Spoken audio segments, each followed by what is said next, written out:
guys, I'm Tamara Chambers, and this is episode 3 of Tamara's Never Seen. Oh my gosh, this is gonna bother me the entire episode. Hi guys, my name is Tamara Chambers, and I fixed my hair. Okay, now that very important issue has been settled, I am watching The Secret of NIMH. Tamara's Never Seen.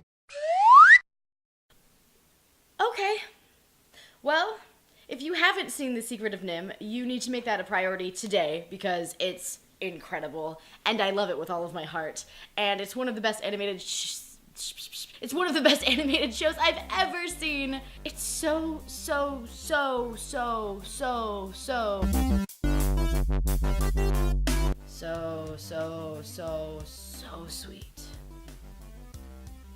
Hello, Wendy.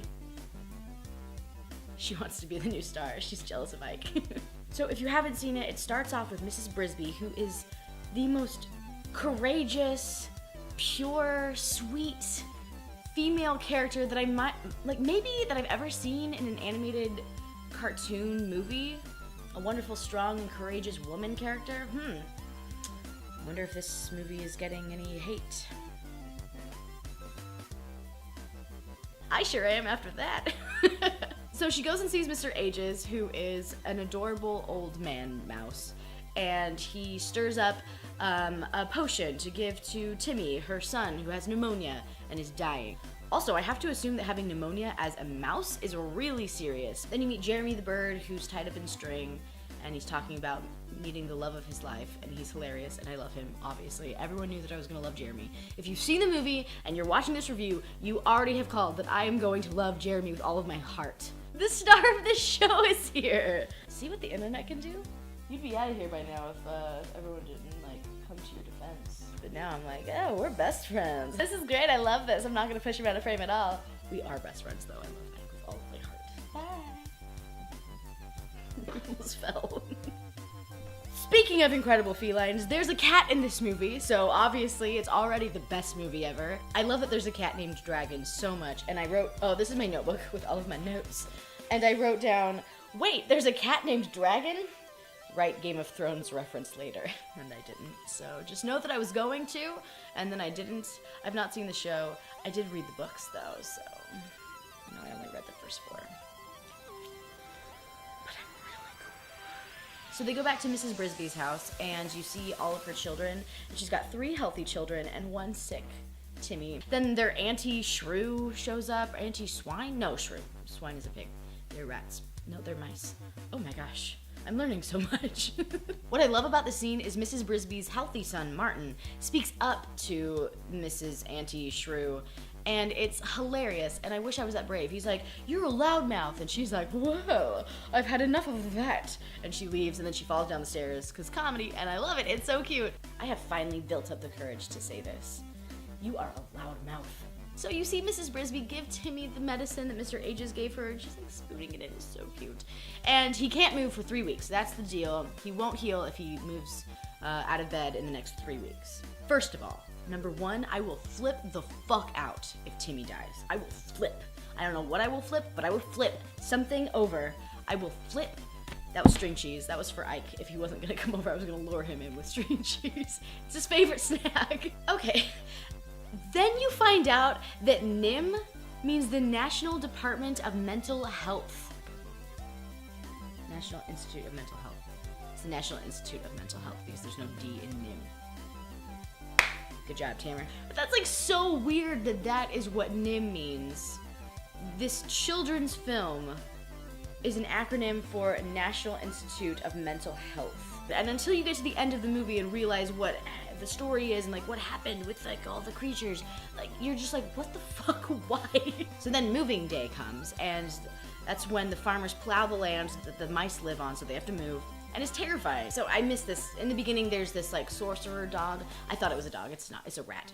But I thought it was this wizard sorcerer dog who's watching over all of these mice.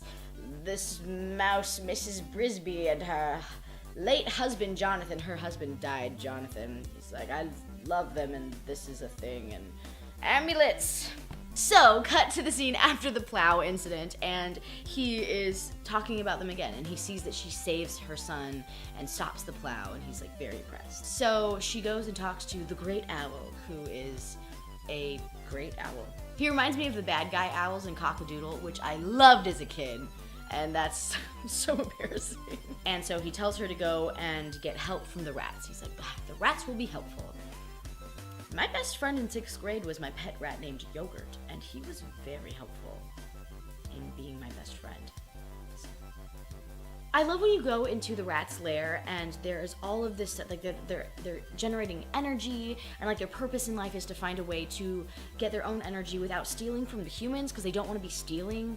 And I think it's so lovely that they have so much purpose and so much drive, and they're little rats, and I love it. I love it. You don't have to be large to have purpose. And you can still have purpose if you're large too. Everyone can have purpose. Go rats. Mrs. Brisby asks the rats for help, and they're like, no, and then they're like, but she's Jonathan's wife. It's not like she's this hero that's like, I can do anything. No, she's fucking scared the whole time, and it's awesome to see her be like, but still, I'm still gonna do it, because I need to do it, and that is my job. And I love that. I think it's such a good lesson to learn. And she's a fucking little mouse in an animated cartoon, and I was very inspired by her. You meet Nicodemus, who is the leader of the rats, and he's the old dog wizard that I saw in the beginning that you see throughout the movie. And you find out that NIMH was an animal testing site, and you find out that through the testing, the rats and mice became really intelligent, and they escaped. And the reason they were able to escape was because her husband, Jonathan, was small enough to get through and let them out. So he's like everyone's hero. And it's a really cool scene that you get to watch her watch all of this happen, because she's watching through this portal and she gets to see him being courageous. And you understand now what the amulet was, and that it only glows red if you're courageous. So then you see the rats moving Mrs. Brisby's house with Timmy in it, and you see Jenner cutting some strings and killing Nicodemus. Jenner tries to take her amulet, and they kill Jenner with like this dramatic, awesome fight scene between rats and swords. What's not to love? And then her house starts sinking in the mud with Timmy and all of her children inside. She's like sobbing, and it's really dramatic, and I thought that I was gonna have to flip everything over in my house because I thought all of them were gonna die, and it was really horrific. And then the amulet comes up through the mud, comes back to her.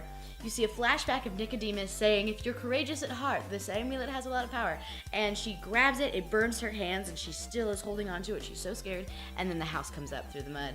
And it's just amazing. It's such a good scene. I loved it so much. It was so sweet. It's Don Bluth, you motherfucker. So Mrs. Brisby saves them with a stone, and their house is moved, and Timmy lives, and Jeremy, the black crow, finds love, and she's probably named Jessica or Jess or Jenny, or she's just a blue jay. Seriously, what the fuck is up with all the J names in this movie? And then that's the end, and it was so good, and I enjoyed it so much. I grew up with Disney films, and I loved them so much, but honestly, like, some of the better animated movies were not Disney because they were allowed to go darker than Disney was gonna go. One of my favorite movies of all time is Disney's Hunchback of Notre Dame, and it's because I love Disney so much, but it was able to be a darker film. And this one was so like that. I love the idea that children watched this growing up. I think that's really cool that they were able to see an animated movie, something that they were really interested in, a great story, but also something really creepy and real. I think that's awesome. What do you think, Ike? Any last thoughts? That's exactly what I said. You can't just copy me. If you're gonna be the new star, you have to have your own original thoughts, Ike. Do you see this? Do you see what I have to work with?